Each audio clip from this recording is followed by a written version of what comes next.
A good man brings good things out of the good stored up in his heart, and an evil man brings evil things out of the evil stored up in his heart.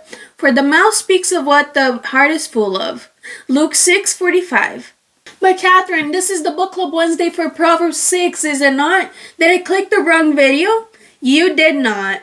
What Luke says in his book connects perfectly to what Solomon said centuries earlier in Proverbs 6 verses 1 through 11. How is that? I will get to it, but first let me welcome you into another Book Club Wednesday. My name is Catherine, and today we're going through Proverbs 6 verses 1 through 11.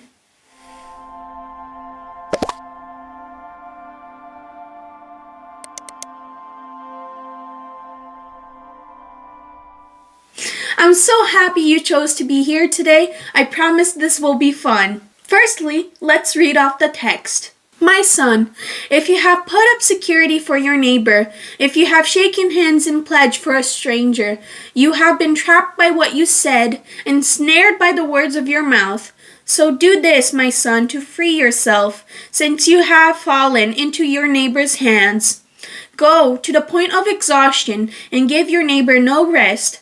Allow for no sleep on your eyes, no slumber to your eyelids. Free yourself like a gazelle from the hands of the hunter, like a bird from the snare of the fowl. Go to the ant, you sluggard. Consider its ways and be wise. It has no commander, no overseer or ruler, yet it stores its provisions in the summer and gathers its food at harvest. How long will you lie there, you sluggard? When will you get up from your sleep? A little sleep, a little slumber, a little folding of the hands to rest, and poverty will come to you like a thief, scarcity like an armed man. At first, these two sections may seem completely different, but they are not. In the wisdom books, the authors often like to compare the two sides of the same coin. We see this with examples of when they compare the wise and the fool, the wicked and the righteous, and so on. Here in this chapter, verses 1 through 5 are talking about one face of the coin. It's talking about being trapped by our own wants and desires in this rat race for seeking more gain. Verses 6 through 11, on the other hand, are talking about the other face of the coin. It's talking about us working hard for what we need to provide for a rainy day in the future, like the ants in the example that Solomon gives us on this chapter. Verses 6, 7, and 8 say, Go to the ant, consider its ways and be wise. It has no commander, no overseer or ruler, yet it stores its provisions in summer and gathers its food at harvest. And here's where the two halves of the coin connect. Because whether you're talking about making commitments you can't pay back or failing to work hard, the root of the cause is all the same: misplaced priorities. Mabio Coelho, pastor of the Mount Pleasant Seventh-day Adventist Church and my father, reflects on this on the following audio clip. If you look to the American society today, 80% of the population, regardless if they are rich or poor, they are in deep, deep debt. Mm-hmm. Sometimes more than what they can pay in a year salary. And what drives that? It's because they think their source of happiness is on the things that they love and what they want to accumulate. So since they cannot get money, they print money by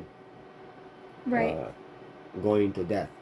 And going back to Proverbs, when he says that we should not take loans, and if you do, like, pay quickly, he's saying so because when you have a loan, you are trapped, you are slave of somebody, and that like limits your options. So when he says that you should not take or should pay quickly, what he's really saying as well is that we should reorient what we Prioritize, what we love, what we are searching for. Are we being driven by godly things or by our own selfish desires? By the things we love, the things we want to buy, the things we want to do, our bucket list. But Catherine, you started this video talking about Luke 6, and I still am curious. You haven't even touched on it. I'm getting to it now, actually.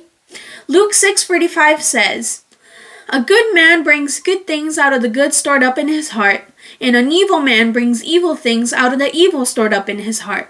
For the mouth speaks what the heart is full of." When Solomon warns us in Proverbs 6 verse 2 about being ensnared by the words of your mouth, he's really pointing to the same thing that Jesus talks about, that your actions and your word reflect what's already in your heart. The problem is that you become enslaved by money and looking for money, and that becomes what drives you. Mm-hmm. So I think that's how both passages connect. Because you're talking about the mouth, The mouth speaks what the heart is full of. Mm-hmm. That's from Matthew 12:34. Mm-hmm. It also says in Luke 6:45 or something like that, something along those lines, but Mm-hmm. it talks about good fruit and bad fruit as well. Mm-hmm. The two things I think are connected on the sense. It's not talking only about speaking. It's like that expression, like the mouth talks what the heart is full of. It's talking about speech, but in a broader way, it's talking about It's what not you talking do. about just what you speak. It's talking about what possesses in your mind. Not possesses, but like What you do. what goes on through your mind. I mean, because those are also spoken, quote unquote, words. And even more than that, it's like what you do, like that you're expressing yourself as well by what you do, by your choices. Mm-hmm. So in a broader sense, this text is talking that your choices An action speaks more than 1,000 words. is an expression of what you have inside, what is populating your mind, your heart. Mm-hmm. And I think both texts connect on the sense that like if money is what's driving you, or the not only money but like the accumulation of things, that's what drives people to that. It's more than words, it's what you do that's driven by what is inside. Right. And people are in that because what they have in their hearts, what they love, instead of loving other people, instead of loving God, instead of having those things that are meant to give us fulfillment, they have things that they want to collect, things they want to do, so they go on that rat race to get money, and then that generates the pile of debt that our society is it's under.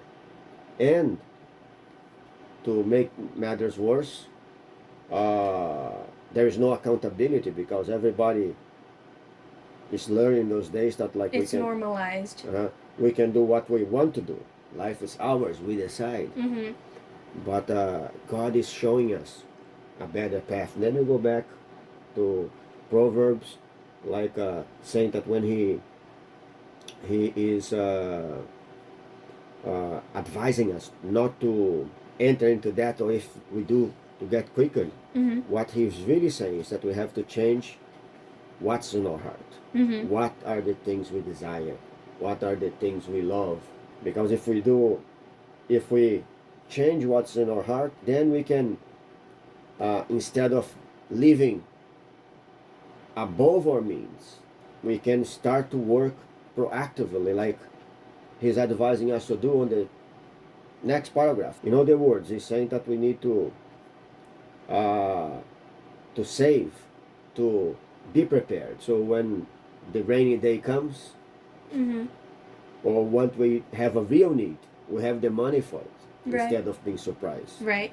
That makes sense. And that can give us real fulfillment and real peace of mind. And that's the heart of it. Proverbs 6:1-11 isn't just some old advice about money and laziness. It's a wake-up call. Luke 6:45 and Proverbs 6 both agree. Whatever fills your heart will shape your words, your actions, your life. If greed fills your heart, you will go into debt because you're making commitments you can't pay back. If laziness fills your heart, when a rainy day comes, you will drift into scarcity because you didn't prepare enough. But if wisdom fills your heart, you will live a life of peace, free as a gazelle and as prepared as an ant. When everybody else is saying that you can do what you want and like to follow your heart, the Bible is asking you like to follow the wisdom, because our heart is deceitful. So I will leave you with this. The heart is deceitful above all things and beyond cure. Who can understand it? Jeremiah 17:9. Be wise, follow the wisdom of God instead of your own selfish desires.